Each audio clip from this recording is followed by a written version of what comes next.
India மற்றும் இங்கிலாந்து அணிகளுக்கு எதிரான 5 T20 போட்டிகள் கொண்ட கிரிக்கெட் தொடர் தற்போது நடைபெற்று வருகிறது. இந்த தொடர் தொடங்கி இதுவரை 3 போட்டிகள் முடிவடைந்துவிட்டது. இதற்கு பிறகு இந்த தொடரில் இன்னும் 2 T20 போட்டிகள் மட்டும்தான் மீதம் இருக்கிறது. அதிலும் நடந்து முடிந்த 3 போட்டிகளில் முதல் போட்டி மழையால் தடைப்பட்டு போனது.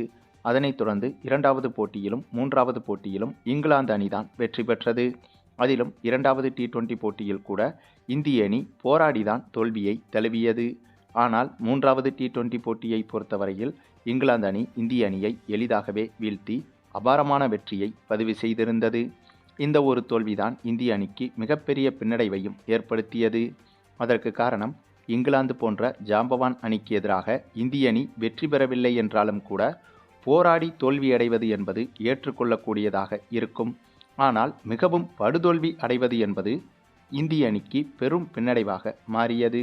அதிலும் இந்த 3வது T20 போட்டியை பொறுத்தவரையில் இங்கிலாந்து அணி முதலில் பேட்டிங் செய்து 201 ரன்கள் வரை எடுத்து இந்திய அணியை வெறும் 76 ரன்களில் சுருட்டி ஆல் அவுட் செய்தது. அதுவும் 12 ஓவர்களுக்கு உள்ளாகவே இந்திய அணி மொத்த விக்கெட்டுகளையும் இழந்து இந்த போட்டியில் படுதோல்வியை சந்தித்தது என்பது இந்திய அணிக்கும் இந்திய அணி ரசிகர்களுக்கும் மிகப்பெரிய ஏமாற்றமாக மாறியது.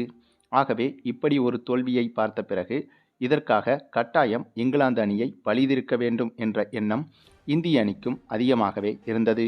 அதை அடுத்தடுத்த போட்டிகளில் இந்திய அணி வெளிப்படுத்தும் என்று எதிர்பார்த்த போது அப்படி ஒரு சம்பவமும் தற்போது அரங்கேறியிருக்கிறது. ஆமாங்க, இந்தியா மற்றும் இங்கிலாந்து அணிகளுக்கு எதிரான 4வது T20 போட்டி சற்று முன் தொடங்கியிருந்தது. இந்த போட்டி தொடங்கி டாஸை வென்ற இங்கிலாந்து அணி முதலில் பந்து வீச்சை தேர்வு செய்திருந்தது. அதனைத் தொடர்ந்து பேட்டிங் செய்ய களமிறங்கிய இந்திய அணியை பொறுத்தவரையில் ஓப்பனிங்கில் அபிஷேக் சர்மாவும் சூரியவன்சியும் களமிறங்கினார்கள். அப்படியாக களமிறங்கிய இந்த இருவரில் இந்த முறை பேட்டிங் ஸ்ட்ரைக் எடுத்துக்கொண்டது அபிஷேக் சர்மா தான். அப்படியாக முதல் ஓவரில் மொத்தமாக 6 பந்தையும் அபிஷேக் சர்மா மட்டுமே எதிர்கொண்டார். அதில் 2 பவுண்டரி 1 டபுள் ரன் என எடுத்து மொத்தமாக 10 ரன்கள் வரை அபிஷேக் சர்மா எடுத்தார். இதன் காரணமாக முதல் ஓவரில் சூரியவன்சிக்கு பேட்டிங் செய்யும் வாய்ப்பு கிடைக்கவில்லை. அதன் பிறகு 2வது ஓவரில் சூரியவன்சி பேட்டிங் செய்யும் வாய்ப்பு கிடைத்தது. அந்த போட்டியில் அந்த ஓவரில் சூரியவன்சி ருத்ரதாண்டவ ஆட்டம் வெளிப்பட தொடங்கியது. ஆமாங்க, சூரியவன்சி இந்த போட்டியில் எதிர்கொண்ட முதல் பந்தில் தொடங்கி 9வது பந்து வரையிலும் தொடர்ச்சியாக ஒரு பந்து விடாமல் சிக்ஸரை பறக்கவிட்டார். இதுதான் எதிரணியான இங்கிலாந்து அணிக்கு மட்டுமில்லாமல் ஒட்டுமொத்த உலக கிரிக்கெட் அணிகளுக்கும் அதிர்ச்சியை ஏற்படுத்தியது. இவர் 2வது ஓவரின் முதல் பந்தை எதிர்கொண்டு அந்த பந்தை சிக்ஸருக்கு அடித்து அந்த ஓவரில் போடப்பட்ட மீதி 5 பந்துகளையும் சிக்ஸருக்கு பறக்கவிட்டார்.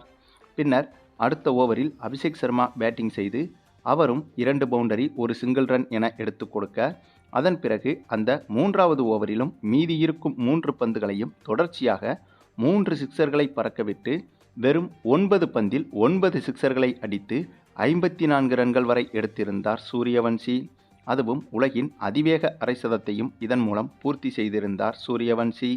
வெறும் 9 பந்தில் 54 ரன்கள் எடுத்து உலக சாதனை படைத்தது மட்டுமில்லாமல் ஒட்டுமொத்த உலக கிரிக்கெட் வரலாற்றையும் அலற வைத்து விட்டார் சூரியவன்சி. இப்படி ஒரு அதிரடி ஆட்டத்திற்கு பிறகு போட்டி முடிந்து போட்டியின் இடையே போட்டி தொகுப்பாளரிடம் பேட்டி கொடுத்த சூரியவன்சி இந்தளவுக்கு அதிரடியாக விளையாடியதற்கு காரணம் கடந்த போட்டியில் இந்திய அணி அடைந்த தோல்விதான் என்றும், அப்படி ஒரு தோல்வியை ஏற்றுக்கொள்ள முடியவில்லை என்றும், அதனாலேயே எனக்கு அணியில் ஃப்ரீடம் கொடுக்கப்பட்டது என்றும் சூரியவன்சி பேசியிருந்தார்.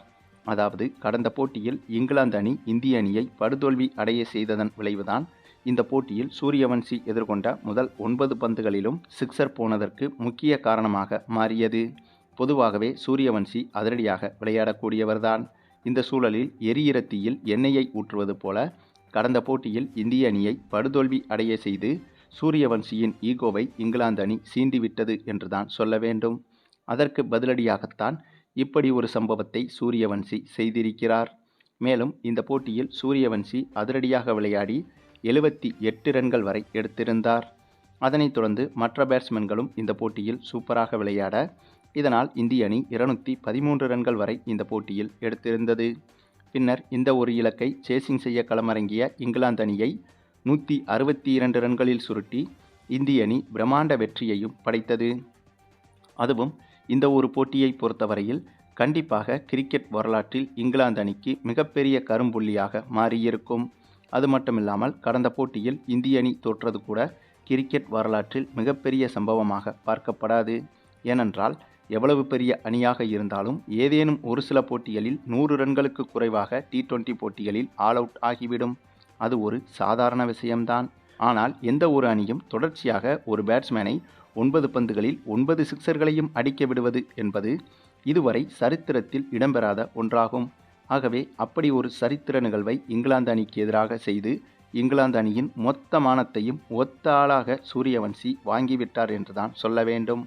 மேலும் இந்த ஒரு மேட்சை இங்கிலாந்து அணி வாழ்நாள் முழுவதும் மறக்க முடியாத மேட்சாக மாற்றிவிட்டார் சூரியவன்சி. அதுவும் இந்த 4வது T20 போட்டிக்கு தயாராகும் வகையில் நடைபெற்ற வார்ம் அப் மேட்சில் தான் இப்படி ஒரு கொடூர ஆட்டத்தை சூரியவன்சி ஆடியிருந்தார்.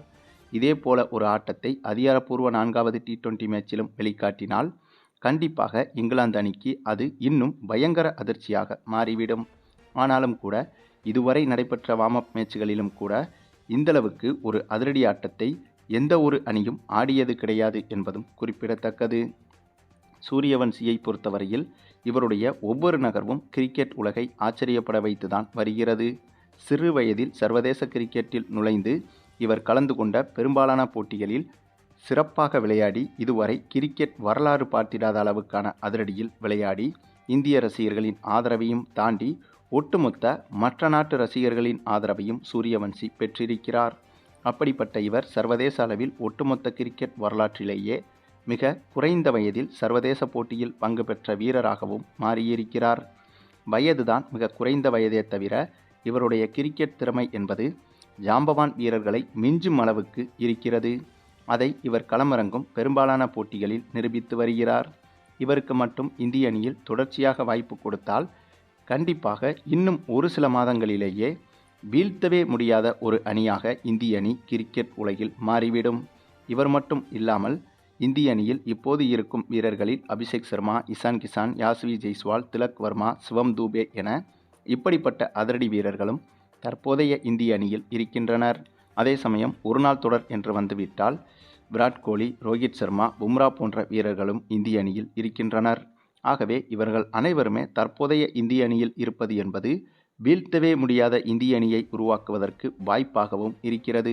என்ன ஒன்று, தொடர்ச்சியாக இத்தகைய வீரர்களுக்கு வாய்ப்பு கொடுத்தால்தான் அது சாத்தியமாகும். ஒரு சில போட்டிகளில் வாய்ப்பு கொடுத்துவிட்டு ஒரு சில போட்டிகளில் ஓரம் கட்டிவிட்டால் அவர்களுடைய தொடர் ஃபார்ம் என்பது இருக்காது. ஆகவே அந்த விஷயத்தில் இந்திய அணி நிர்வாகம் இன்னும் கொஞ்சம் கூடுதலாக கவனத்தோடு செயல்பட வேண்டும். அதே சமயம் இப்போது விளையாடி கொண்டிருக்கும் தற்போதைய T20 இந்திய அணியில் கேப்டனாக ஸ்ரேயஸ் ஐயர் செயல்படுகிறார். அதாவது ஸ்ரேயஸ் ஐயர் போன்ற அனுபவமே இல்லாத கேப்டன்சியை பயன்படுத்துவதையும் இந்திய அணி தவிர்க்க வேண்டும். ஏனென்றால் இவ்வளவு திறமை வாய்ந்த வீரர்கள் இருந்த போதும் கூட இந்திய அணி தோற்பதற்கு மிக முக்கிய காரணம் தலைமைதான். அவங்க 1000 சிங்கங்களுக்கு ஒரு ஆடு தலைமையாக இருக்கும் படையை விட 1000 ஆடுகளுக்கு ஒரு சிங்கம் தலைமையாக இருக்கும் படைதான் வெற்றி பெறும். ஆகவே அதன் அடிப்படையில் பார்த்தால் ஒரு அணிக்கு திறமை வாய்ந்த வீரர்கள் இருந்தாலும் கூட கேப்டன்சி என்பது சரியாக இருக்க வேண்டும். இல்லை என்றால் 1000 சிங்கங்கள் இருந்தாலும் அந்த படை தோற்றுதான் போகும், தற்போதைய இந்திய அணி போல. ஆகவே இதையும் கருத்தில் கொண்டு இந்திய T20 அணியில் சிறந்த கேப்டனை பயன்படுத்துவதும் இந்திய அணி நிர்வாகத்திற்கு முக்கிய கடமையாகும். சரி, இது குறித்த உங்களுடைய கருத்துக்களையும் கமெண்டில் தெரிவிங்க.